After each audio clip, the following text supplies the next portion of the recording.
d'étranges lumières dans le ciel. Il s'est allumé. Je sais pas ce que c'était. Des objets se déplaçant à des vitesses incroyables, défiant les lois de la physique. Ça a foncé vers le sol à la vitesse de la lumière. Des vaisseaux venus d'un autre monde. Ils existent, ils sont là. La vérité est quelque part et nous voulons savoir. Le mystère des ovnis fascine et déroute.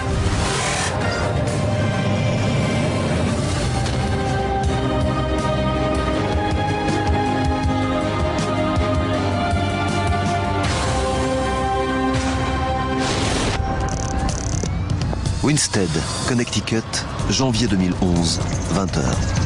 C'était quoi ce truc? Sur le parking d'un centre commercial du centre-ville, des clients remarquent quelque chose dans le ciel. Ça bouge. Tu le filmes? Comme souvent de nos jours, l'événement est filmé par des téléphones portables. C'est incroyable. E.T., téléphone, maison. Les images sont postées sur un site de partage de vidéos. C'est le dernier exemple en date d'objets volants non identifiés, un phénomène qui semble défier la raison. Je sais pas ce que c'est. Du moins, officiellement. Chaque année, partout dans le monde, des milliers de gens disent avoir vu des ovnis. Il n'y a pas d'aéroport dans le coin. C'est incompréhensible. À Rio, Londres, Paris ou New York, les ovnis sont un phénomène mondial et une énigme. Depuis 60 ans, Je vois des lumières. Je les filme. partout où des ovnis sont repérés, ils font la une des médias.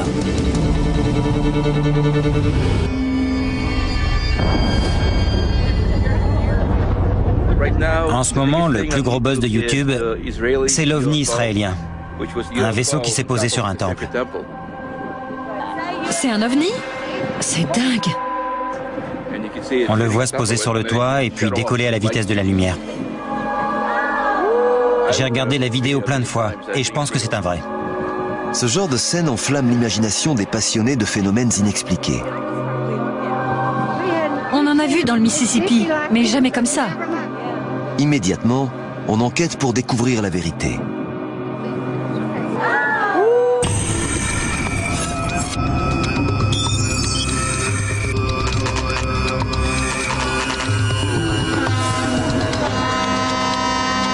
À Rachel, dans le Nevada, un petit groupe d'ufologues se réunit pour traquer des indices et identifier ces objets étranges repérés dans le ciel. Leur chef est Alex Podovitch. On est des chasseurs d'OVNI. On se retrouve régulièrement pour aller sur le terrain. On installe notre matériel, nos caméras, nos appareils photo, etc. Et on scrute le ciel. Et parfois on voit des trucs très bizarres. Voilà le type de phénomène que le groupe passe des heures à guetter, puis à décortiquer. Un OVNI est un objet non identifié. Il peut venir de la planète Terre ou d'ailleurs. C'est quelque chose dans le ciel qu'on ne connaît pas. Beaucoup de gens les associent à des vaisseaux extraterrestres, mais c'est faux. Ça peut être n'importe quoi. C'est la définition du terme OVNI. C'est un phénomène qui perdure. Ça fait un effet boule de neige. C'est de plus en plus gros. Et c'est très marrant. Pat Travis Lodenclos connaît bien les ovnis. Elle dirige le restaurant Little Alien, dans le désert du Nevada, la capitale officieuse de l'ufologie. Et ce n'est pas un hasard si c'est la Mecque des passionnés. Beaucoup de vaisseaux ont été aperçus dans le coin.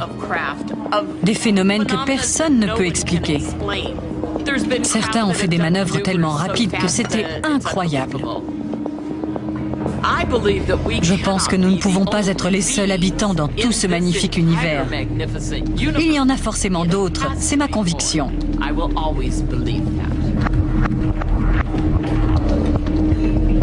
Pour Pat, les ovnis sont l'œuvre d'extraterrestres, une opinion partagée par certains qui ont enquêté sur la question. C'est un fait, ils existent, ils sont là. Et la vérité, c'est qu'ils nous ont créés.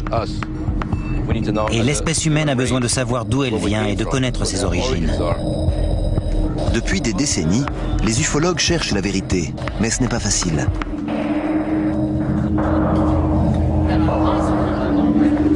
Les ovnis n'apparaissent pas sur commande.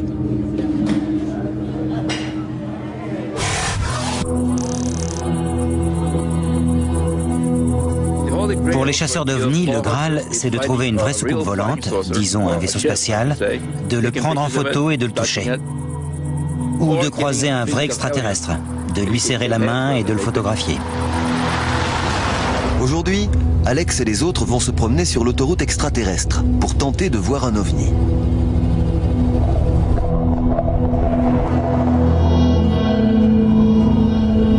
C'est toujours excitant de partir en chasse.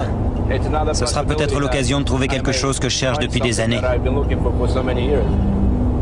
On va aller jusqu'à la célèbre boîte à lettres. À la base, elle était noire. Maintenant, elle est blanche. La boîte à lettres est un lieu bien connu du folklore ufologique. Un très grand nombre d'ovnis ont été vus à cet endroit.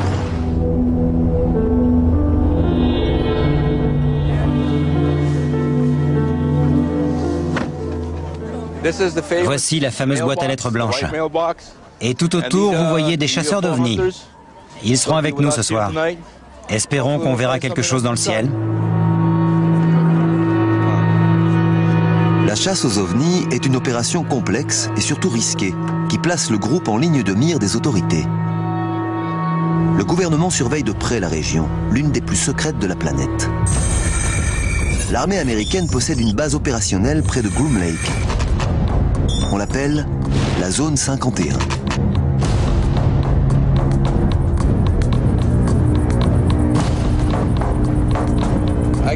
Je vois une tour de guet au sommet de la montagne. Il doit y avoir un radar là-bas. Derrière la crête, il y a leurs installations. Et à 14 km au sud, il y a la zone S4. Là où tous les vaisseaux extraterrestres seraient amenés. C'est juste là. En ce moment, on est sans doute surveillé par la tour de guet. Ils savent qu'on est là. Ils viendront peut-être plus tard pour voir ce qu'on filme. En général, ils sortent s'ils voient des gens avec des caméras. Selon les ufologues, c'est dans la zone 51 que le gouvernement américain cache ses soucoupes volantes.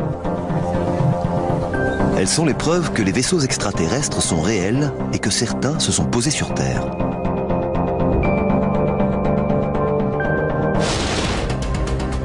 Cette affirmation a surgi dans les médias à la fin des années 80 grâce à cet homme. Je m'appelle Bob Lazar. En 1988, le physicien Robert Lazar a raconté à des amis qu'il avait vu des soucoupes volantes quand il travaillait sur un projet top secret dans la zone 51. Il y a des preuves tangibles de l'existence de vie ailleurs. Le boulot de Bob consistait à voir s'il pouvait faire la rétro-ingénierie de ce système de propulsion. John Lear est un ami de Robert Lazar depuis plus de 20 ans. Il est l'un des premiers à qui il a parlé des soucoupes volantes. J'ai rencontré Bob Lazar en 1988. Et la première chose qu'il m'a dite, c'est « J'ai vu un disque aujourd'hui ». J'étais en train d'écrire et j'ai répondu « Quoi ?» J'ai vu un disque. D'ici ou d'ailleurs? D'ailleurs. Ce véhicule est un disque, ce qu'on appelle communément une soucoupe volante. Il m'a dit que la première fois qu'il l'avait vu, le disque portait un drapeau américain. Du coup, il a pensé, ça explique tout.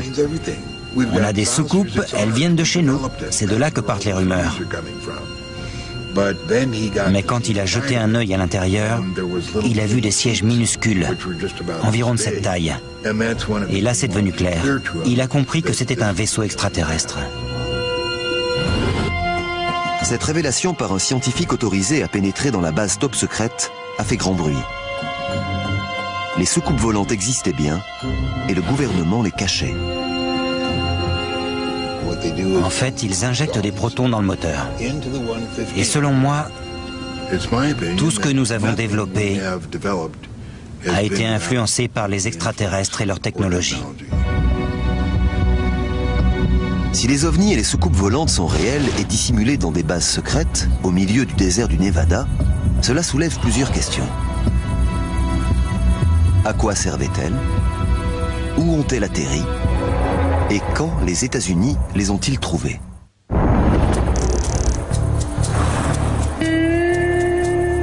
Les chasseurs d'ovnis se préparent à une nuit sans sommeil.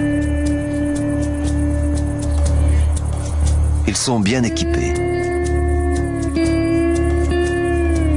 Ils ont installé une série de caméras très sensibles, filmant en infrarouge et dans des conditions de luminosité très réduites. Ils espèrent prendre des images d'objets inconnus dans le ciel. D'ordinaire, ces équipements servent à des opérations de surveillance dans des environnements très sombres. Certains utilisent la lumière naturelle, même si c'est juste celle des étoiles. D'autres sont des caméras de vision nocturne traditionnelles qui amplifient la lumière. Donc si quelque chose arrive vers nous et émet de la lumière, on le verra. Avant que tout le matériel soit installé, Alex Podovitch remarque quelque chose. T'as vu la traînée de condensation? Ça doit être un F-16. Tu crois qu'on va voir quoi ce soir? J'espère qu'on va voir quelque chose qui a été conçu en rétro-ingénierie à partir de la technologie extraterrestre. Prêt? Presque. Si on a des caméras infrarouges, on peut voir quelque chose d'invisible à l'œil nu. Qu'on n'est pas censé voir. Exactement. Comme ça, on a l'occasion de soulever un coin du voile. Et c'est légal? Mais oui, on est sur un terrain public. Mais si tu te fais arrêter, tu ne me connais pas. Si un ovni est repéré, les chasseurs sont prêts à le filmer et le photographier dans les moindres détails.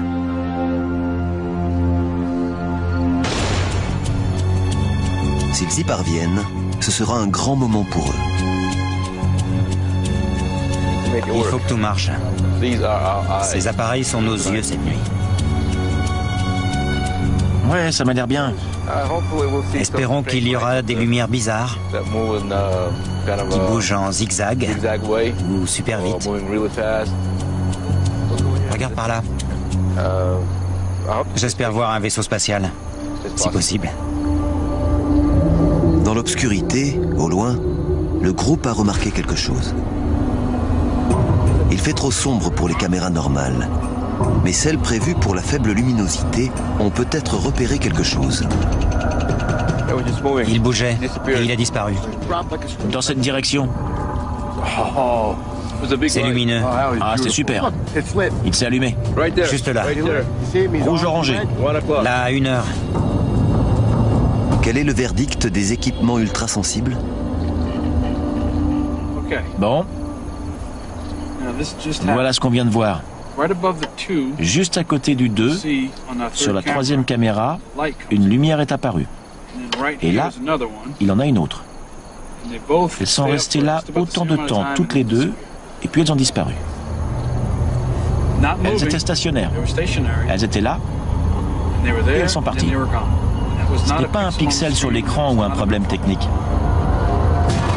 L'équipe a remarqué quelque chose, mais ne sait pas ce que c'est.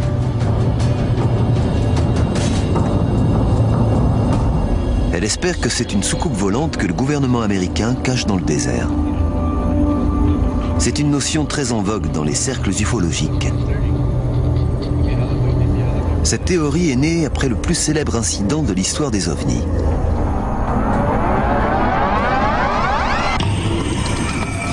« 8 juillet 1947. Roswell, Nouveau-Mexique. Des débris sont découverts dans un ranch. Et ils sont inhabituels. Selon les témoins, il s'agit d'aluminium qui reprend sa forme initiale après avoir été froissé et de signes étranges inscrits sur des éléments métalliques.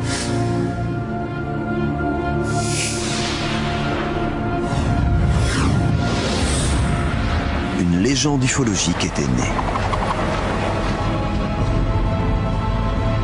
D'autant que 24 heures plus tard, les autorités font machine arrière et déclarent que la soucoupe volante de Roswell n'était qu'un ballon météorologique. Et depuis, la polémique fait rage.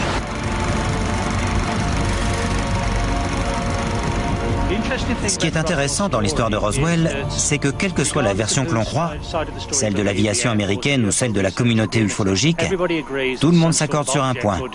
Un objet est tombé et a été récupéré. La grande question est, qu'est-ce qu'on nous cache? Est-ce que ça intéresse toujours? Beaucoup de gens viennent ici pour savoir ce qui s'est passé? Oui, on a encore pas mal de visiteurs. Nick Redfern est l'un des nombreux passionnés qui ont mené l'enquête sur cette célèbre affaire. Là, on est sur le site du crash. Si ça intéresse le public et si les ovnis fascinent autant, c'est en grande partie parce que les gens ont envie de mystère. Ils adorent ça, que ce soit les ovnis, le monstre du Loch Ness, Bigfoot ou les fantômes.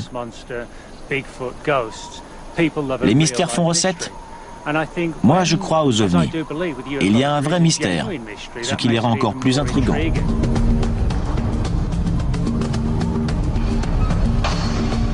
On n'a jamais trouvé de preuves tangibles de l'atterrissage d'une soucoupe volante au Nouveau-Mexique. Mais les rumeurs ont donné naissance à une mythologie moderne.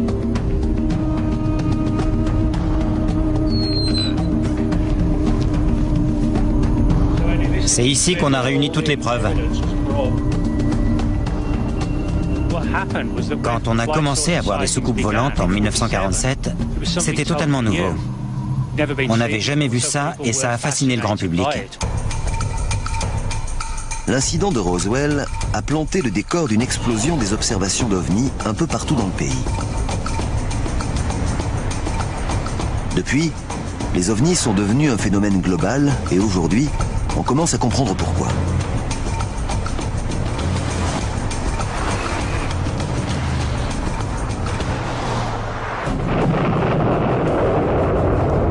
La fin des années 1940 marque le début de la fascination américaine pour ce phénomène. Cette obsession a coïncidé avec la guerre froide.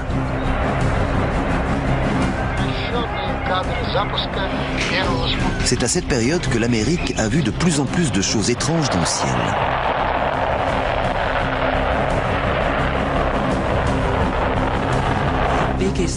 Le plus gros traumatisme pour l'Amérique de l'après-guerre, dans les années 50, c'est l'apparition du Spoutnik dans le ciel. Une fois que la course à l'espace a été lancée, on a eu une multiplication des observations d'ovnis. L'ère atomique et la conquête spatiale ont alimenté un genre de plus en plus aimé, la science-fiction. Bientôt, les États-Unis ont produit de nombreux films avec des soucoupes volantes et des envahisseurs extraterrestres. Avec des films comme Les soucoupes volantes attaquent ou Le jour où la Terre s'arrêta, on commence à voir un lien parfaitement clair entre les images décrites dans le monde réel et les soucoupes volantes des séries B des années 50. Cette tendance de la pop culture est devenue une réalité. De plus en plus de gens disent avoir vu des ovnis. Et les autorités militaires refusent de reconnaître toute implication. Les récents incidents rapportés ne sont en aucune manière liés à un projet secret d'une agence américaine. Mais les liens avec l'armée sont réels.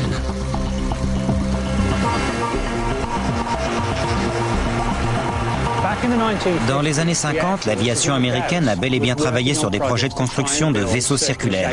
L'un d'eux était l'Avrocar, et il avait de l'allure. Il ressemblait à une soucoupe volante argentée. À l'apogée de la guerre froide, les Soviétiques et les Américains planchaient sur des machines expérimentales, en espérant remporter la suprématie mondiale. L'Avrocar était l'une de ces expériences secrètes. C'était une machine vraiment cool avec un dôme transparent. Elle n'a jamais décollé de plus d'1 mètre malgré une puissance de 3000 chevaux. L'Avrocar a donné l'idée à Paul Moller de construire sa propre soucoupe volante.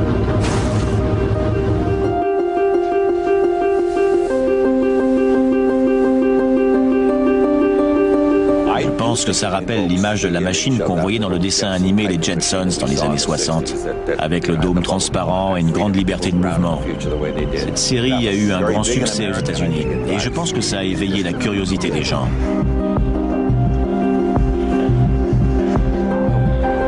Quand on abaisse le dôme, On se retrouve dans un univers très confortable. Le docteur Paul Moeller vole à bord du M200X. Paul Moeller est l'un des rares à pouvoir affirmer avoir piloté une vraie soucoupe volante. Les moteurs OMC accélèrent. On se sent comme sur un tapis volant. À bord d'un hélicoptère, il y a beaucoup de vibrations. Puis on a l'impression d'être soulevé par le dessus.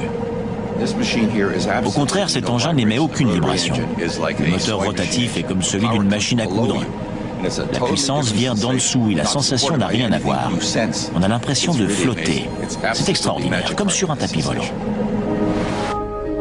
Mais avant la généralisation des systèmes de stabilisation informatisés, voler à bord de cette machine était très dangereux. Mise à feu. Le problème sur Terre, c'est l'aérodynamique. L'air qui circule autour du véhicule génère une capacité de levage qui déstabilise le vaisseau. Bien sûr, on peut rajouter une queue à l'appareil pour le rendre stable sur le plan aérodynamique, mais ça ne ressemble à rien. C'est une espèce de machin rond avec une queue à un bout. Donc, il faut une stabilisation artificielle. Quand on n'est plus soumis aux conditions de l'atmosphère, dès qu'on en est sorti, la forme arrondie est parfaite. Structurellement, elle supporte tout et peut faire tout ce qu'on lui demande. Il faut juste s'extraire de l'atmosphère. D'un point de vue d'ingénierie, les tentatives américaines de construction d'une soucoupe volante parfaitement opérationnelle dans les années 50 et 60 ont tout échoué. La réussite de ce projet tenait à sa force de propagande. Les ovnis étaient l'équivalent d'une arme. Je pense que le plus important dans toute la question des ovnis, c'est qu'à un moment donné, l'armée a réalisé que ce phénomène pouvait être utilisé à notre avantage. Imaginez-vous à l'apogée de la guerre froide. Vous laissez filtrer l'information selon laquelle une soucoupe volante s'est écrasée chez vous. Et vous commencez à comprendre comment elle fait pour voler. Ça fait peur à l'ennemi. Les pseudo-ovnis américains étaient donc des outils de propagande. Ils n'ont jamais été une menace militaire. Leur fonction était de tromper les espions de l'autre camp. Ça servait de couverture. Les vrais projets militaires sérieux portaient sur des vaisseaux et des plateformes très sophistiquées. Et ils étaient noyés dans la masse des rumeurs de rétro-ingénierie, de dossiers top secrets et de conspirations. Et pendant qu'on enquêtait sur eux, les vrais secrets militaires étaient à l'abri. Ainsi, les rumeurs selon lesquelles les États-Unis développaient leurs propres ovnis servaient d'écran de fumée. Mais que cachait-elle? L'équipe des chasseurs d'ovnis pourrait trouver la réponse. Elle a observé un objet volant non identifié sur ses équipements de surveillance. Il lui reste à savoir ce que c'est. C'est flippant.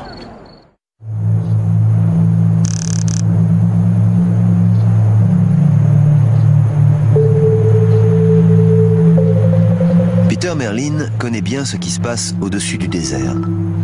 Pour lui, il suffit de regarder au sol pour voir la trace du passage des ovnis.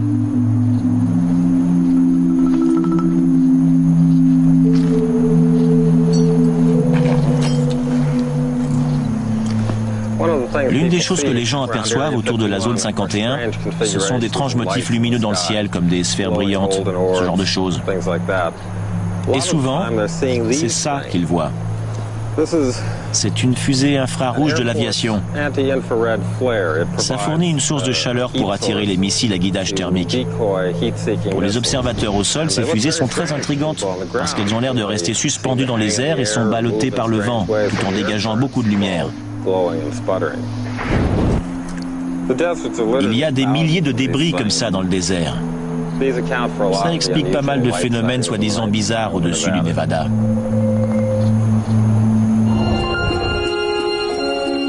Mais pour les ufologues, cette explication ne tient pas et ils refusent d'y croire.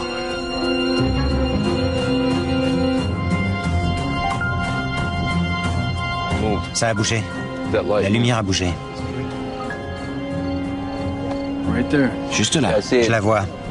Elle a accéléré et elle a disparu. Il y a pas mal d'avions militaires dans le coin. Quand ils font des exercices, ils lancent des fusées.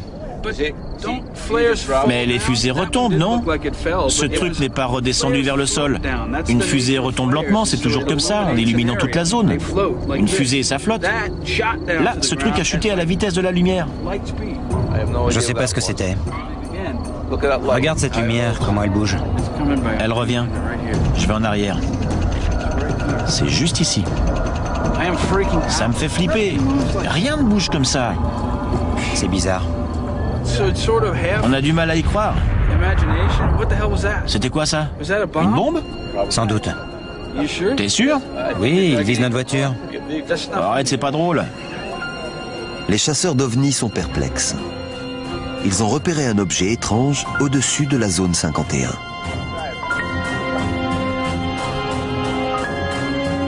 Les gens comme John Lear ne sont pas étonnés. Pour lui, il y a une explication toute simple.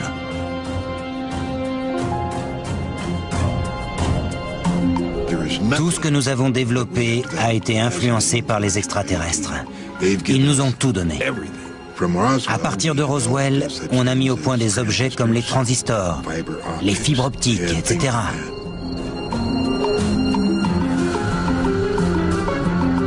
Les chasseurs d'ovnis ont-ils aperçu l'un des vaisseaux créés par rétro-ingénierie dont parlait Bob Lazar à la fin des années 80?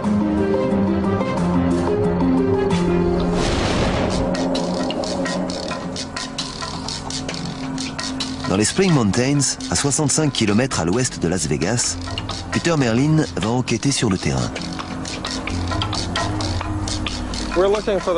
On cherche les traces d'un appareil top secret capable de voler à plus de 3000 km/h à 30 000 mètres d'altitude. C'est un projet de la CIA testé dans la zone 51.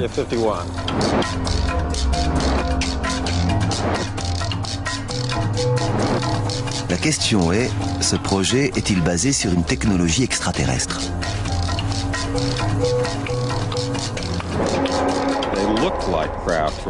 On dirait vraiment des vaisseaux d'un autre monde, donc en les voyant, on peut les prendre pour des ovnis. Et si on n'a jamais vu d'appareil de ce type, c'est bien un objet volant non identifié. Aujourd'hui, on peut espérer connaître la vérité.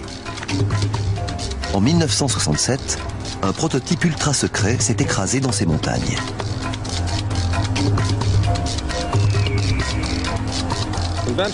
Logiquement, on se dit que le site a été complètement nettoyé. J'ai parlé à des gens des équipes de nettoyage et ils m'ont presque tous dit « Ne te fatigue pas à chercher, le gouvernement a effacé toutes les traces. » Et quand je viens sur place, je trouve toujours quelque chose.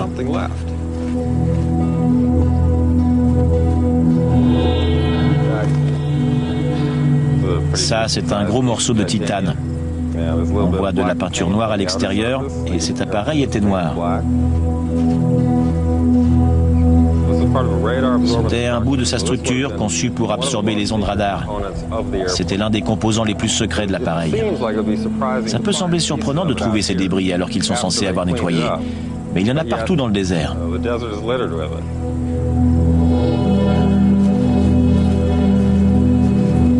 Peter Merlin a trouvé des fragments du secret militaire le plus sensible du XXe siècle.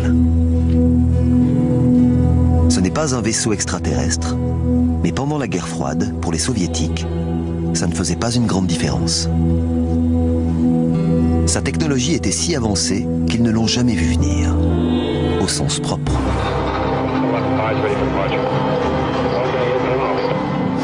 Présenté dans les années 80, l'avion furtif américain a changé la donne en matière de combats aériens. Son allure et ses capacités étaient hors normes, et lors de ses vols top secrets au-dessus du désert du Nevada, il a pu être pris pour un ovni. Mais des avions furtifs ne peuvent pas expliquer tous les ovnis observés dans le monde.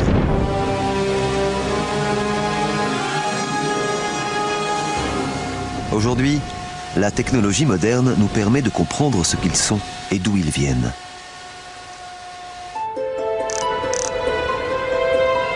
Dans notre monde actuel de gadgets high-tech, des inventions très simples peuvent être confondues avec des ovnis.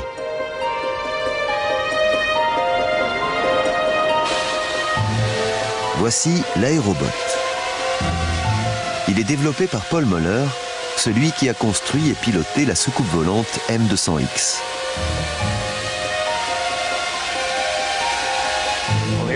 L'aérobot que je fais voler est un véhicule conçu pour inspecter les ponts. On avait un gros problème. Comment inspecter un pont sans risquer la vie de quelqu'un quand on veut identifier des lézardes dans la structure? L'aviation américaine utilise ces machines expérimentales pour des missions de surveillance aérienne. Et ces engins sont inconnus du grand public. Pour un observateur lambda, c'est exactement le type d'objet qui attire l'attention et qui semble inexplicable.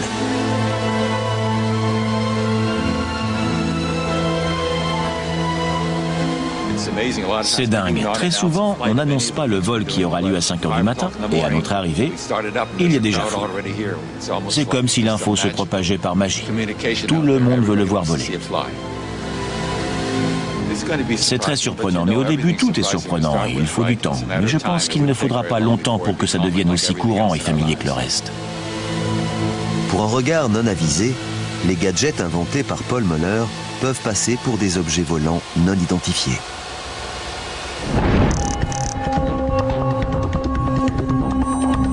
Comprendre ce que les gens voient dans le ciel et prennent pour un ovni est justement le rôle de cet homme.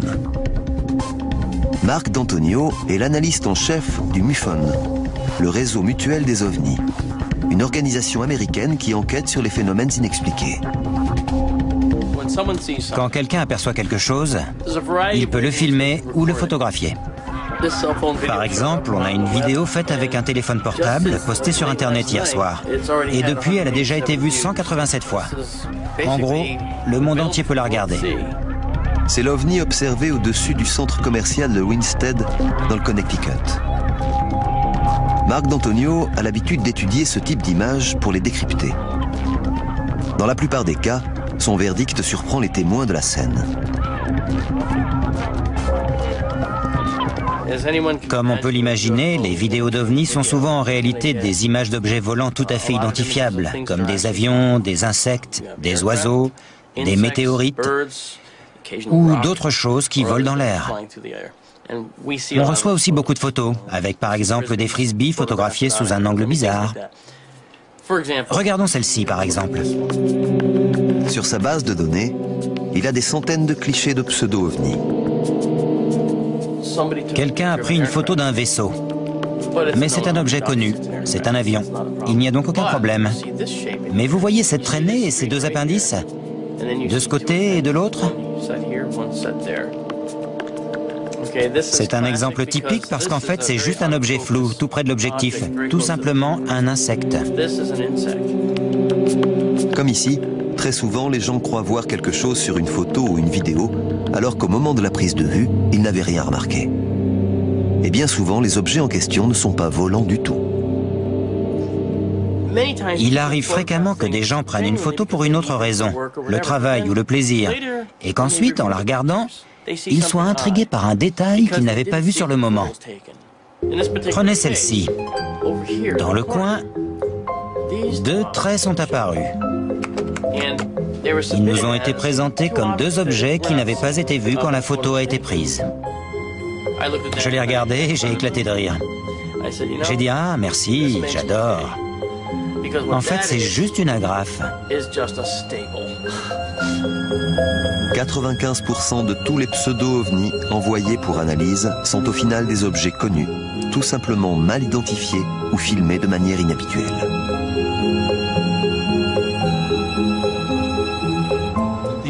En général, les ovnis deviennent des ovis, des objets volants identifiés.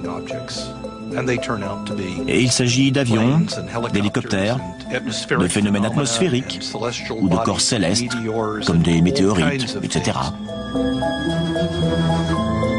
Mais qu'en est-il des 5% restants, ceux qu'on ne peut pas expliquer?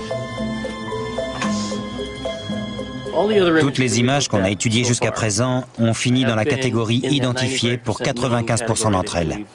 C'était des avions, des insectes ou des fusées. Dans le cas qu'on voit ici, c'est vraiment un objet volant non identifié. On ne sait pas ce que c'est. C'est un cliché qu'on nous a envoyé pour analyse. D'autres gens que moi l'ont étudié et on ne sait pas. Ce qui nous intéresse vraiment, c'est ce petit pourcentage de non identifiés. C'est autour de ce petit nombre de cas que tout le monde se bagarre. Bien sûr, si les croyants ont raison, si ne serait-ce qu'un seul ovni est authentique, ça veut dire que les vaisseaux extraterrestres existent. C'est une question qui obsède la communauté des ufologues depuis le début. Quelque chose qui vole dans le ciel et qu'on ne peut pas identifier n'est pas obligatoirement un vaisseau extraterrestre. Il n'y a aucune raison pour qu'en 2011, si quelqu'un voit un engin circulaire dans le ciel, il soit construit par des aliens.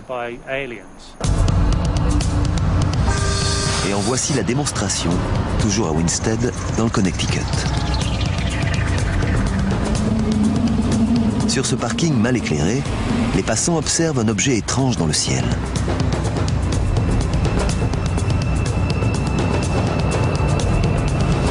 E.T. téléphone maison. Mais c'est quoi ce truc? Un attroupement se crée et l'excitation monte. La scène est filmée avec des téléphones et postée sur le net quelques heures plus tard.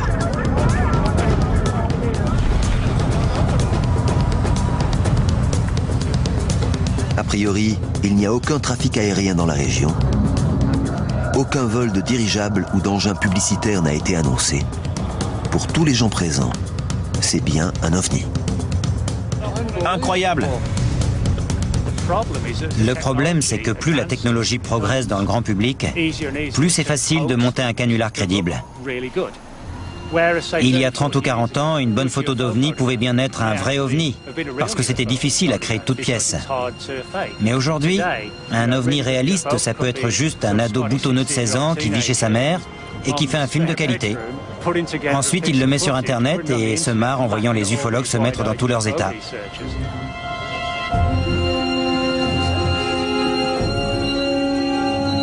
Ok, il arrive. Cet ovni est un canular. La soucoupe volante du Connecticut est née dans un atelier 24 heures plus tôt.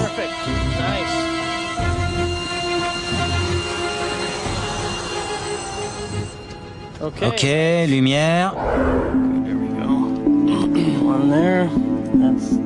C'est une expérience imaginée pour notre enquête par Marc D'Antonio. On trouve tellement de choses dans les magasins pour le grand public qu'on peut très facilement fabriquer un petit vaisseau que des gens prendront pour un ovni. Ça nous complique la tâche, parce qu'on doit distinguer le vrai du faux. Et pourtant, il y a bien des phénomènes inconnus. Et c'est ce qui nous intéresse. Mais Marc n'a pas monté ce canular sans raison. Il avait un but précis. C'est essentiel que les gens sachent interpréter ce qu'ils voient dans le ciel, qu'il s'agisse d'un météorite ou d'un quadcoptère à 4 hélices avec des phares. Il y en a littéralement des milliers dans le ciel. On doit leur montrer ce que c'est, parce que beaucoup trop de gens les signalent et pensent avoir vu un truc qui va changer leur vie. En fait, c'était juste un petit plaisantin qui leur faisait une blague. Pour nous, c'est important d'informer le public. Et on veut aider les gens à démasquer les mystificateurs et montrer comment ils ont monté leur canular. C'est bon. C'est parti. Le mystère de l'OVNI du Connecticut a été résolu. Mais ce n'est pas toujours le cas. Que penser des 5% de cas incompréhensibles?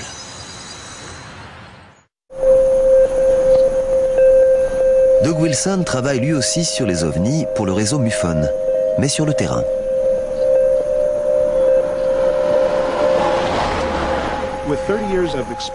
Ça fait 30 ans que je suis enquêteur et en général, au bout de quelques minutes d'entretien, je peux dire s'il s'agit d'une planète, d'un avion ou de je ne sais quoi, même si le témoin que j'interroge est sûr et certain que ce n'était pas un avion.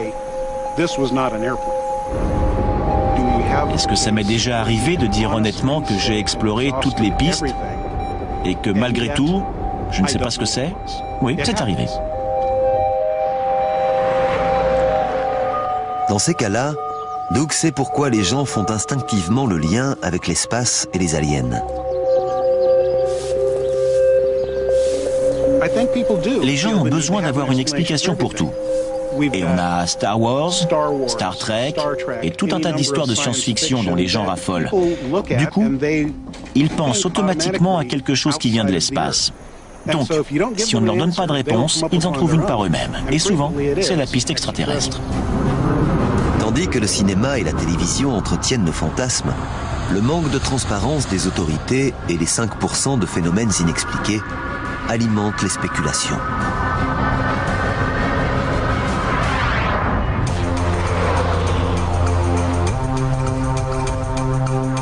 Un incident survenu au milieu du XXe siècle, au Nouveau-Mexique, a particulièrement fait recette. Il a donné naissance à une industrie nourrie par notre fascination pour l'inconnu. Mais en vérité, l'affaire de Roswell n'a rien d'un mystère. La meilleure explication pour tout l'incident de Roswell, c'est une expérience de physique qui a mal tourné et qui a conduit à des conséquences imprévues. Aujourd'hui, la version officielle de Roswell est le crash d'un système d'espionnage top secret dont le nom de code était Projet Mogul. Ces ballons étaient des engins énormes. On a un dessin ici. Il mesurait 180 mètres, ce qui fait presque la moitié de la hauteur de la tour Eiffel. Contrairement à ceux qui maintiennent que c'est une soucoupe volante qui s'est écrasée dans le désert, le physicien David Thomas a la preuve que la version officielle est la bonne. Voilà une copie en plus petit de la poutrelle retrouvée parmi les débris de Roswell.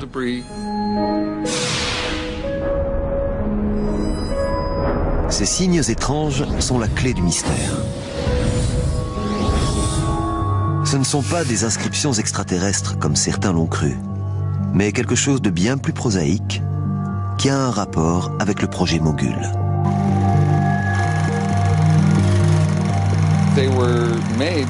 L'aviation américaine a fait fabriquer les ballons par une entreprise de jouets de Manhattan. Et comme ces réflecteurs n'étaient pas assez solides, l'armée a demandé si on pouvait les renforcer. Alors l'entreprise a collé du ruban adhésif qui provenait de son rayon jouet. Il se trouve qu'il était décoré de symboles bizarres, un peu comme des hiéroglyphes, qui ont pu être interprétés comme des signes extraterrestres. Voici le ruban adhésif. On y voit les dessins décrits par les témoins, mais ils n'ont rien d'extraterrestre. Malgré les preuves, certains continuent d'y croire. 60 ans de théories diverses ne peuvent pas être balayées si facilement. Personne ne va cacher un ballon météo. Idem pour les ballons du projet Mogul. Il y en a eu d'autres qui sont tombés sur le sol américain à l'été 1947, mais ils n'ont pas fait l'objet de mesures de sécurité aussi strictes que l'incident de Roswell. Et pour moi, ça écarte la thèse d'un ballon du projet Mogul. C'est l'événement le plus célèbre et son explication ne sera peut-être jamais universellement acceptée. Pourtant, la vérité est indéniable. Dans l'immense majorité des cas, les ovnis ne restent pas non identifiés très longtemps. Il peut s'agir d'une mauvaise interprétation, d'un phénomène atmosphérique, de ballon, de canular ou d'une simple agrafe.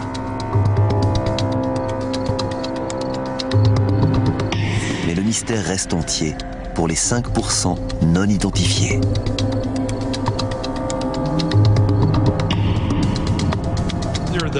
Certaines personnes comprennent que parmi toutes ces lumières mystérieuses et ces phénomènes bizarres dans le ciel,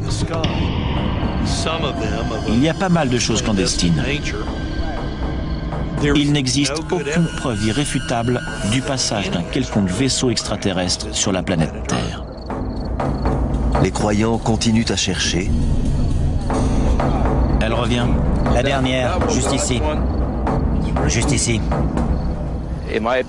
À mon avis, la vérité sur les ovnis, c'est qu'ils sont réels. Ils sont là. À Roswell, au Nouveau-Mexique, quelque chose s'est craché. Et je pense que c'était un vaisseau extraterrestre. Les autres se contentent de scruter le ciel et de rêver. 80 à 90% des incidents ont une explication. Mais je suis rationnel et j'essaie de garder l'esprit ouvert. Et pour moi, il n'y a aucune raison de penser que les aliens ne peuvent pas déjà être là. C'est comme l'existence de Dieu. On ne peut pas la prouver, mais on ne peut pas la réfuter avec 100% de certitude.